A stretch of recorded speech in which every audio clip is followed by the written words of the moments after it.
Welcome back to Uncanny Treks covers the Penguin, but not just the Penguin, also the Nicholas Windig Refn Show, Too Old to Die Young on Amazon Prime. I'm Bob in Cascadia. That's Matt in the Southland. And tonight we are talking about episode 6 of both shows, Gold Summit for Penguin, The High Priestess for Too Old to Die Young. Matt, how are you doing this evening? Doing pretty well, Bob. While the High Priestess was much more tolerable this week than last week's crazy nastiness that went on with our Nicholas Windig Refn show, I've got to say Gold Summit wasn't too bad either, Bob. I thought Gold Summit was pretty bad, Matt. How many episodes do we get in the Penguin? 8, just 8, so 2 more. Wow, okay. So coming up on the end here. Yeah. We got I guess, of Too Old to Die Young, so we'll cover episode 9 and 10 together after the Penguin is done. But yeah, we've only got 2 more of the Penguin. Yeah, man, I don't like to be a hater of the Penguin. I wanted to like this show, but we'll get into it. But I just don't feel like it's doing anything. What's the purpose? And I should have known this. When you say, oh, you're going to make an 8-episode miniseries about a side character in between him being in 2 movies, of course they're not going to do anything. Why would I expect they're going to do anything? Do you think Sal Maroni, Sophia's partner Sal, was he watching Sophia bone a bound Doctor Strange? It's possible, Bob. He may be into that kind of stuff. I'm not sure, but we're not sure that's Doctor Strange, correct? We're not. I just can't remember what else his name was, and I would prefer to call him by Doctor Strange than whatever his actual name is. We're thinking that, yes, this character will be unveiled and revealed later on, probably to be Doctor Strange. At this point, I'm actually thinking no. I'm thinking if they were going to do it, they probably already would have. I'm not so sure, Bob. I think we're going to find out. I'm going to tell you this, though. Doctor Strange has become like way more commonplace within the Batman mythos, in my opinion. Spoilers, there was a recently released 89 sequel that I just finished up, and the main villain in that story ends up being Strange, which I thought was weird. I didn't really need the origin of the Batman 89 Clayface, but I was debating, spoilers, I guess, for the prologue, but I was debating about reading more. And my first instinct when you said that, put that in the notes, was to be annoyed, to be irritated. But I'm controlling my emotions. I'm reflecting on my emotions. I'm actually grateful that you spoiled it for me because I don't want to read a Batman 89 novel about Doctor Strange. I'm going to delete that file from my computer as soon as we jump off. Man, Bob, and I actually paid for this one. I didn't pay for this one. I know about tie-in novels. Don't pay for them, folks. They're not good. Strange also plays like a predominant role in both Arkham City, and really I feel like the Monster Men have reached like B-level status villains in the DCU at this point. I would agree with you that Strange is pretty prominent. I didn't know he was in Arkham City, but I would credit that to the video game and the early 90s animated series. He's a good villain who shows up every now and again. The 70s Strange Apparitions and the 80s Prey series are both pretty responsible for that. He debuted one of the earliest Batman stories and then didn't show up again until the 70s. The Monster Men, they were the bad guys in a crossover about 10 years ago, but I don't expect that'll ever happen again. They've been reintroduced in other mediums. What other, did they show up in Arkham? There was a whole film. Yeah, they show up in Arkham. There's a whole damn film on them, Bob. What film? Isn't it Batman and the Monster Men? Isn't that a legit film that just came out not long ago? That animated film. There's the short film they made for the 75th anniversary of Batman where it's Strange and the Monster Men. Yeah, that's like 3 minutes. Yeah, that was awesome. I really remember that. But I'm talking about something completely different. I'm talking like a legit thing we covered with the Monster. Did we not? Or am I just making this up? I want to say you're insane, but I'm also not totally sure. It might be that I'm just forgetting something really obvious. Listeners, forgive us as we take a minute to confirm or deny. Which of us is insane, Matt or Bob? That's always the real question of this podcast. Yeah. I made you watch that short film for Cape Crusader. Yeah, but it was only like 3 minutes. It's the same style as Cape Crusader. In the grand scheme of things, I'm just saying I've seen more Hugo Strange and Monster Men in my life than I'm accustomed to. Were they in the Justice League Gods and Monsters? Are you thinking of, we didn't cover it, but are you thinking of the Matt Wagner comic? Yeah, I mean, I read the Matt Wagner comic as a kid. Well, wasn't it as a kid? You know I mean? We were in our 20s, I think. It had really cool looking art. It was great. I like the sequel to Mad Monkey than better. Mm-hmm.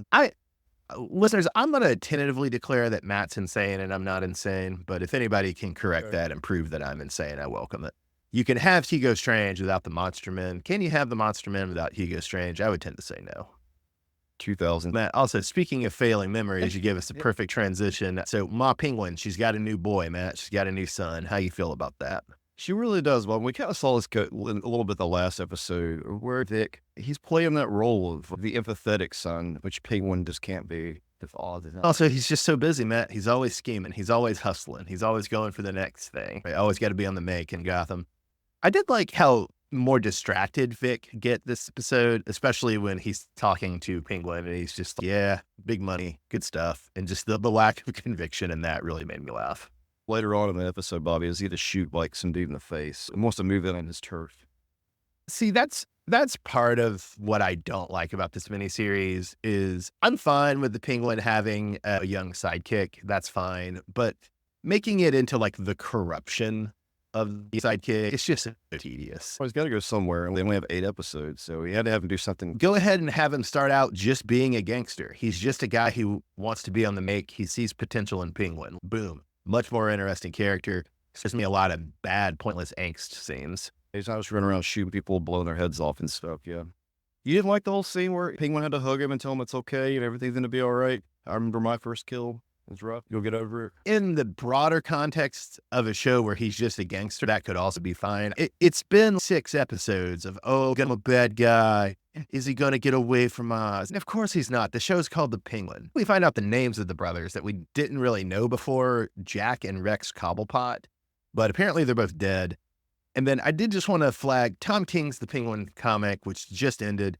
I thought was awful. I thought was one of the worst things I've read in a while. Matt would probably like it. It's basically a sequel to another pretty bad Tom King comic called Killing Time. So Matt liked Killing Time for some ungodly, unaccountable reason. So maybe he would like The Penguin by Tom King since it's a sequel to that. But I bring it up because it's called The Penguin, but B, because the Penguin's family factors heavily into that comic too.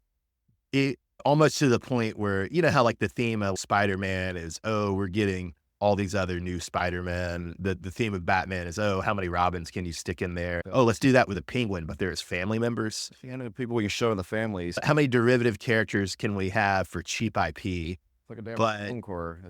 It is a clown car of Cobblepots, Matt. But I would say the interesting thing though is that the family members in the Penguin, the comic, are very different than the family members in Penguin, the show. There's almost like no similarity between the characters. Well, they're all dead here, though, if I'm saying it. They're all, yeah. Yeah, well, in spoilers, a lot of them wind up dead by the end of the Tom King, the Penguin comic. But it's just very different set of family members. Don't ask me specifically who they are, because I can barely remember. I've made a conscious effort since finishing that comic of trying to forget it. Although if Matt thinks it would be good radio, I will reread it and discuss it on air with you. I do appreciate that Killing Time does the long Halloween in 6 issues instead of 13. Props to that. It's still pretty boring, though. Well, all this information that, Bob, you were telling us, this is all coming from Sophia, okay? And we also hear Sophia say that Penguin's mother is dead. Which, obviously, she's not. It does lead me to think that the Penguin has carefully cultivated saying that his mother is dead so that she will not be a target. Yes, that's what I'm looking for, too. This is just, yeah. This is when we find this out. Because I don't remember him specifically saying anything to her about his mom being deceased. It's entirely possible I could have forgotten both the Monster Men in some sort of cartoon movie and this fact. But yeah, I tend to agree with you. I don't think the show has brought it up, which that would also, not that it's the hugest deal in the world, but I think that would just be an example of how the show's not very good at plotting, because like you should establish a secret and then have the character discover the secret. You know, is his mother been hidden since the beginning of the show? Like from everyone? I think he's hidden her away from everyone in the mob, and he's been doing it since long before the show started. That's my interpretation. It does raise the question of, are Jack and Rex, in fact, not dead either? Which I don't think the show's going to go there with only 2 episodes left, but I just raise it as, given that we know that Penguin is, you know, deceiving people about Ma Penguin being alive. Maybe there's something going on with Jack and Rex too. We'll talk about it at the end when I give you my prediction for what I think might happen. Oh, Matt has a prediction. Happy days. Happy days. One bit of the episode I did like is when the Penguin's just like hanging in a pinky. meaning that Sophia both was hanged people and they cut off their pinkies. He's just like, Jesus, Sophia, pick a fucking lane. If you're hanging somebody, you have the pinky is something you take with you. That's the mental. You can't take the whole body with you if you hang somebody.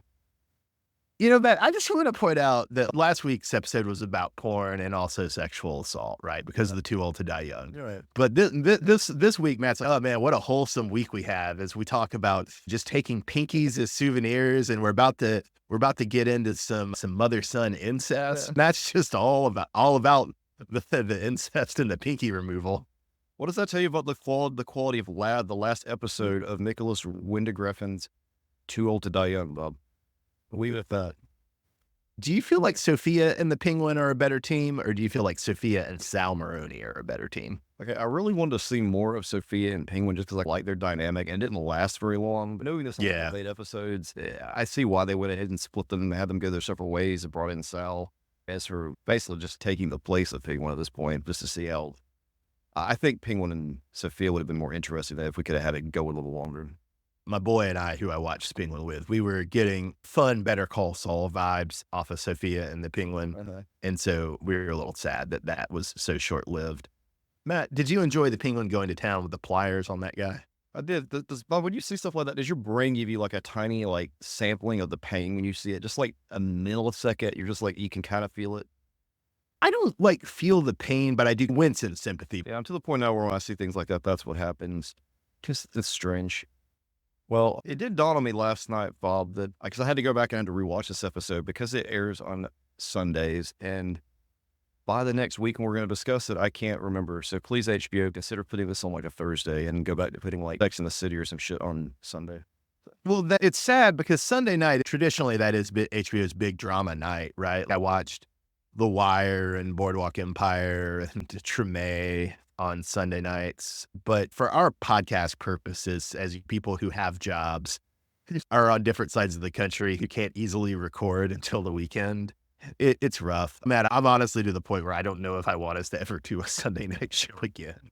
It dawned on me that Penguin is underground the same way that Danny DeVito's Penguin in Batman Returns was. He has his own little sewer hideout.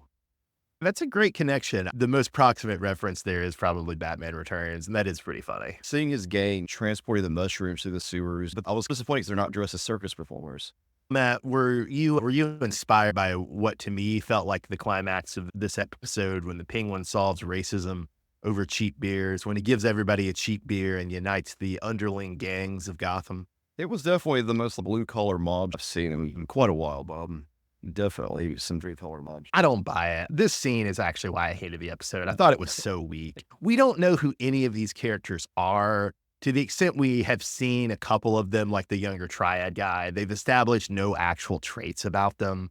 I'm also annoyed because the Penguin spent the whole series playing Iago from Othello, basically. He's always scheming and lying to people. Yeah. And now he's trying to switch to Shakespeare's Henry. And this is supposed to be his St. Crispin's Day speech about how everybody's always going to remember this. And no, they're not. Nobody cares, man. You're a mob leader in one of 20 cities in America. Nobody's ever going to remember this. Shut up. I think that's the point, Bob. The people he had there were no names because that's how low he's had to sink himself to where he's able to get them, these people to work for him is through his veers and his trite speeches in the underground. Look, there's a lot of good performances in this show, especially the actress playing Sophia and Colin Farrell playing Penguin. Also, the actress playing Penguin's mom, I think are all very good. But for an 8-episode show, it's wasted so much time on such stupid stuff. Why have the arc of will Vic be a bad guy or won't Vic be a bad guy?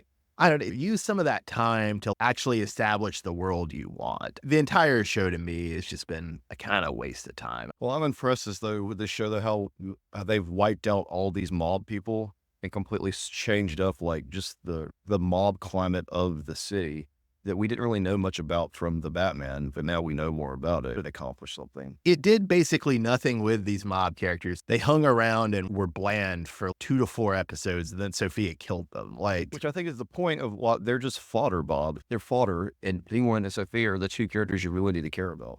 You need fodder in stories, but at some point you need actual characters too. A really good organized crime show like Breaking Bad or Gomorrah or The Sopranos you care about the characters you are watching, even if they then get killed off. And this show just, it's not that well written. That's also why I'm cranky about it. Organized crime shows are some of the best TV shows on TV historically. Like, it's Sopranos, Breaking Bad, Right. Gomorrah. These are amazing shows. And this is, well, not a terrible show, mediocre to a little below mediocre. And I was maybe hoping, especially given that Colin Farrell is doing such a Robert De Niro and James Gandolfini imitation variously, I was maybe hoping we'd get something a little more than that. See, I think that's where I don't think your expectations of it being The Sopranos for Batman, I think may have just been a little too high. But you shouldn't put it on HBO, and you shouldn't have Colin Farrell doing a James Gandolfini impersonation. You just put it on Max. You don't make it an HBO show. Given my frustrations with the show, I really do hope Sophia just crowbars Ma Penguin and Vic next episode. Even though I like Ma Penguin, I just want to see Sophia take a crowbar to her. Bob, here's where my prediction comes in, Bob. I think them brothers are going to show up. Oh, you do think they're going to show up? Guess what? They're not dead either. They're going to help Ma Penguin make sure Sophia doesn't crowbar it. The thing is that they're definitely going to be dead before the show's over. Oh, yeah. So what's the point? What's the point of bringing them for 2 episodes, an episode and a half? Just no point. It's not happening. I'm just kidding, Bob. Oh, okay. Complete sarcasm, Bob. Sorry. Do you have an actual prediction to hit us with? Ma Penguin's going to die. I know that much. Vic is going to make it out somehow. I think you're right, but I want him to die. Yeah. I'm really rooting for him to die. I'm thinking Vic is going to learn something about Penguin from Sophia that is going to change his perception or his understanding of Penguin, similar to what happened with his hooker girlfriend or whatever. I can't remember her name. I remember that her last name was Carlo. My prediction is we're going to see a little Killer Croc cameo. Oh, yeah. Killer Croc's going to show a little post-credit scene with the Riddler. You assume Sophia's not going to make it out of the show either, right? She could make it, Bob. What? Would they really use her in Batman 2? You have such an extensive backstory from her that you would need to watch this miniseries to have any affection at all for her character. Do you really think they would use her for Batman 2? I don't think they're going to bring up the Gigante. They might bring up the Gigante family. I assume that Colin Farrell Penguin survives to also show up in a minor role in Batman 2, especially after Sophia presumably crowbars Ma Penguin. It's hard to imagine how Sophia and Penguin can coexist in the same city. And I also think, maybe I'm wrong, but I think DC will have learned the lesson of the MCU, which is don't make movies that depend on your audience having to watch an 8-hour miniseries. That's true. Looking at you, Captain America 4, looking at you, Captain Marvel 2, looking at you, Doctor Strange 2. The world building, and we'll still have maybe a mention of Sophia Gigante. I don't think they actually are world building, not in the sense the MCU or the Snyder or the James Gunn universe do, because it seems obviously this version of Batman is only going to go as long as Matt Reeves wants to make them. And then they'll quietly just shift back to only focusing on like the James Gunn Batman movies. Does that make sense? Probably so, especially considering that James Gunn, I think this week even mentioned that the new Batman that they're coming out with is going to be diametrically the opposite of Pattinson's. It's going to be Batman and Robin doing wacky stuff. Bob, and I've noticed this with your opinion of this show, is that it's dwindled as this has gone on. You don't like it as much anymore. That it had a strong start, but has quickly digressed. And I liked some things about the beginning, but there were also some things about it, that god-awful car chase. This is the same opinion a lot of the bigger, like, published companies, the bigger reviewers had concerning the series. They had seen the entire series beforehand, and they did say that overall the series, they were giving it a 5 out of 10, whereas the first couple of episodes they were dropping and getting an 8 out of 10. The fans went crazy over, was it just 2 weeks ago that we had Sophia and Arkham? Yes. The fans went crazy over that episode. Are they still going crazy over the newer ones, or have they cooled down? They cooled down, which is what I'm saying. I feel like the end of the season is getting weaker. I didn't think that Sophia Arkham episode was all that. It was solid, but rating it the best episode of television ever is disgusting. And I will say, as a counterpoint, though, I'm really unenthusiastic about this. I've talked to 4 other friends who all like it significantly more than I do. In fairness, this is a hard thing to do. Do an 8-episode miniseries that can fit between 2 movies, but also doesn't step on the toes of the second movie. It's not really an ideal situation to make a good miniseries. Never. Well, Matt, should we transition to an actually good miniseries, at least in my opinion? Sure, Bob. We can transition to that show. So we've got The High Priestess, episode 6 of Too Old to Die Young. And Matt, I mean, I don't know if you felt personally attacked by this, but it was amazing how the show just opens with Nicholas Winding Refn copying your wedding for this cartel wedding in the desert. I'm not sure I would want to show up to a wedding in the middle of the desert. It freaks me Wow, out. wow. Not that I'm ever going to have a wedding, Matt, but okay, I can't have it in the desert or Matt won't come. Don't have it in the desert. It's really freaky. You got to do it for the aesthetic, Matt. You got to do it all for the aesthetic. So, Gangster's name is Damien, but we're just going to call him Dr. Mabinga. Are you a fan of Dr. Mabinga's underhanded machete style as he's chopping down that fruit? Yeah, this man is literally playing Fruit Ninja out in like the middle of an alleyway where everyone could see him from the main road. I was all excited because I was, oh yeah, he's playing Fruit Ninja. Fruit Ninja dropped in 2010. Is that an ad campaign for like fruit roll-ups or something? I don't even know what that is. Yeah, it was a game on phones where like they would fruit would grow up, fruit would show up on your screen. You had to quickly slash it with your finger on the screen, and it would break it. That sounds terrible. Well, Bob, the thing is, it's 14 years old, and I'm acting like it came out yesterday. That's the problem. Do you think that this scene in the context of the TV show is Damien, Dr. Mabinga, really likes playing Fruit Ninja, but he's, you know what? I'm a bad man. I'm a gangster. I can do Fruit Ninja in real life. Do you think that's the thought process of Damien's character? That really is the thought process of Damien's character, yes. And I would love to hear Dr. Mabinga just say the words Fruit Ninja. With his wonderful mellifluous Nigerian accent. So the ska song playing while they play Fruit Ninja is Rough and Tough by Stranger Cole. Very cool song. And then we have a different very cool ska song when we have the hit go down, but before the hit goes down, Dr. Mabinga and his guys are just dancing in the street to a song called The 10 Commandments by Prince Buster. And it's such a cool and haunting image.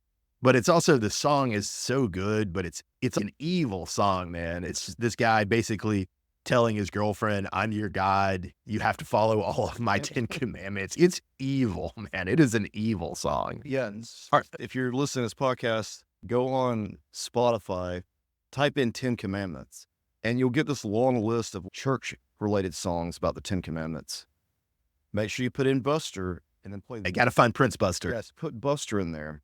I listened to the whole thing because I caught pieces of it while trying to watch the show. Are there other songs, Matt, that you like, but if you just look at the lyrics, it's objectively just horrible and indefensible? There's a famous song by the Crystals, produced by Phil Spector, who else, that's called He Hit Me and It Felt Like a Kiss.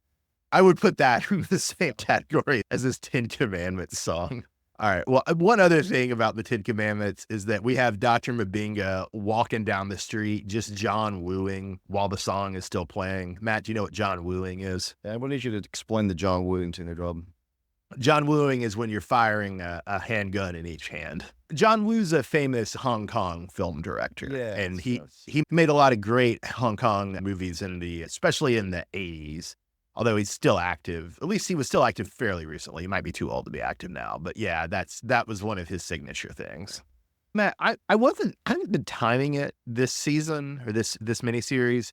You know, a lot of times it does feel a long time until they show us the title, Too Old to Die Young.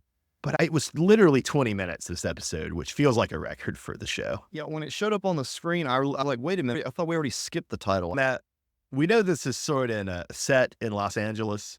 But did you feel like it was transporting you back to our home in Georgia when we have a old white woman just walk into some place she's not supposed to be and then be awkwardly racist? Did that really make you feel, oh man, this is some Georgia realism? It really did, Bob. They got Morgan Fairchild, Bob, to play this role. Morgan Fairchild.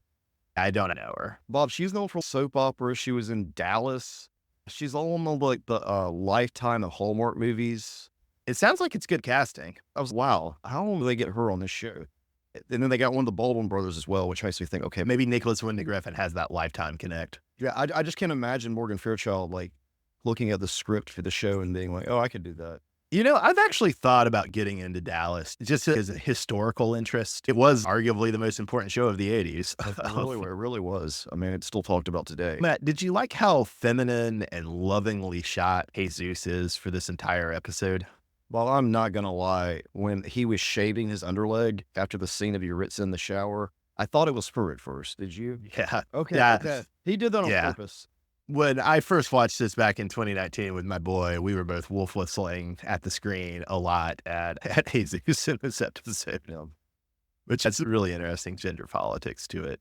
I also really did enjoy the scene of his old friend Dante hitting up Jesus and Yuritsa at the supermarket, and Dante just being like, "Yeah, it's great that you're married. You think I can still get some Coke, though?" You knew he was gonna hit him up when he saw him in the store. Were you Oh, for nervous? sure. Were you nervous when he was walking by that dude in the shopping center? I can remember being lustful for Jesus in 2019. I probably was a little unnerved by it back in I'm like, 2019, but it's hard to remember. something's gonna happen.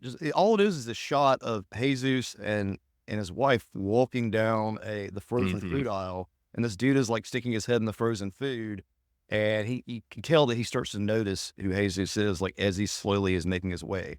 And it seems like it goes on for 15 minutes, but it doesn't. I think It's more like 10 seconds, but I just feel like he's gonna pop him or something, but he doesn't. it's also an homage to a scene in the 1944 noir movie Double Indemnity. Now, granted, it's a famous shot of Barbara Stanwyck and Fred McMurray, the two lead actors in that, in a supermarket together. Although the situation is a little different in the film, but every time there's a crime movie that's set in a supermarket, I always go back to Double Indemnity, if that makes sense. That does, yeah. Well, Bob, we do get another scene too where a character from a previous episode is brought back. And I'll be honest, this was very creative in the way, and very clever in the way he was able to frame Janie in the conversation without us even knowing it was Janie until her name was brought up. We have Yuritsa and then Dante's girlfriend, Carrie, and then Janie all having a conversation in Carrie's bedroom at Dante's party, right? It's a real slow roll until you realize it's our Janie or Martin's Janie. They will not show her on camera, but they show her a little bit in silhouette, and then there's just some shadow on her face. You can tell it's a white girl at one point, but you don't know who. This is very clever. Very. The coked up tension of that scene is really interesting too, where you have Janie trying to read Yuritsa, and Yuritsa, obviously this is a loaded term, but Yuritsa being inscrutable, and then Carrie egging it on, right? And then escalating it to this bet where Yuritsa gets to beat on Janie. Matt, have you ever been either Yuritsa, Janie, or Carrie at a party? I think I've been Janie and Carrie. I seriously doubt neither of us have ever been Yuritsa, though. I think we have that. I was sort of like Janie and Carrie, like all at once. There was one party where a friend had driven me and wanted the keys to drive us home because he was ready to go. He was sober and I was very, very drunk. But I didn't know where my were because he had the keys, right? Right. So I hadn't done anything with them. And I was also just in a surly mood where I didn't want to talk because I was that wasted. All I would say when he asked me where the keys were was "Hail Satan." And so eventually he got so frustrated that he started wailing on me while I wheezed "Hail Satan" and laughed. And so in that moment, I was both Janie and Carrie.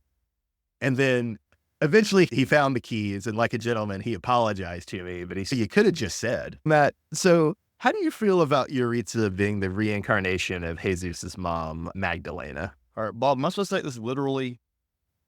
I think it's up to you. You could take it figuratively, you could take it literally. It really creeps me out for the most part. I don't feel like she's literally the reincarnation, even though she looks just like her.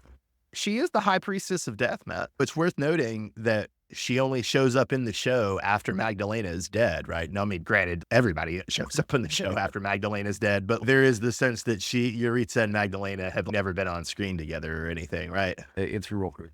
It's not helped by Jesus creeping up on his mother/wife like a tiger, like a sexual tiger. When that was happening, Matt, could you hear Billy Baldwin growl in your head? And he literally tells her, "I want to taste you," because he thinks that he's acting like it's his mom. Matt, did you miss Martin from this episode? Bob, but you ask these kind of questions. Like, you can do character of the episode for this show, but you don't do it for the other show. Because they're all awful characters. I don't miss any. I'm not going to miss any of these people there. Do I want to know what happened to Martin? Kind of, yes, Bob. I don't miss him, per se. Let me frame the question as another way. At what point in the episode did you realize, oh, I'm probably not going to see Martin this week? I mean, it's become pretty clear that this show is set up this way, where it focuses on single characters each episode. It's like, so when we saw Jesus back, well, like, we're going to be focused on Jesus today. Well, and if anything, the surprise is kind of when Janie, as you know, shows up, crossing you more back over to Martin, right? Yeah, it's just trying to weave everything back together. So eventually, I guess in the final couple episodes, everything's all in one place. Well, Bob, the shot of the episode I have for the Nicholas Winda Griffin, I'm going to go the entire drive-by scene, Bob. It's on a motorcycle. The music, the dancing, it's all there. It's beautiful. It's a great scene. It's a great scene. There is a in the party scene towards the end of the Too Old to Die Young episode. There's a statue in the hallway that Yuritsa's walking towards, and in the neon lights of the party, the statue like looks like a cyborg. It feels like you've gone into like a cyberpunk movie for a minute. Yeah. I really liked that. It was very creepy. All right, Bob. So when it comes to character of the episode, I'm going to go with Jesus. And it's one scene we didn't talk about where he completely demeans his underling after a job has been contracted out. And it keeps getting contracted out over and over again. And to the point where it gets to, it's at the very bottom of the barrel where it was like a crackhead who had to go complete the assassination attempt and doesn't do a good job of it. He shoots the wrong guy. Then, Matt, are you saying that this operation of contracting out is the perfect metaphor for how things get done in 2020s America? oh yeah, Bob, the scene of the money being passed between hands at the beginning of this episode is exactly how like a great deal of most like actual contracted work is completed, and it's so stupid. And I know this because I had to have some work done when I sold my home. And the dude you talk to, the contractor, he'll then go and find some random guy to do it. It's cheaper than what I was paying the contractor.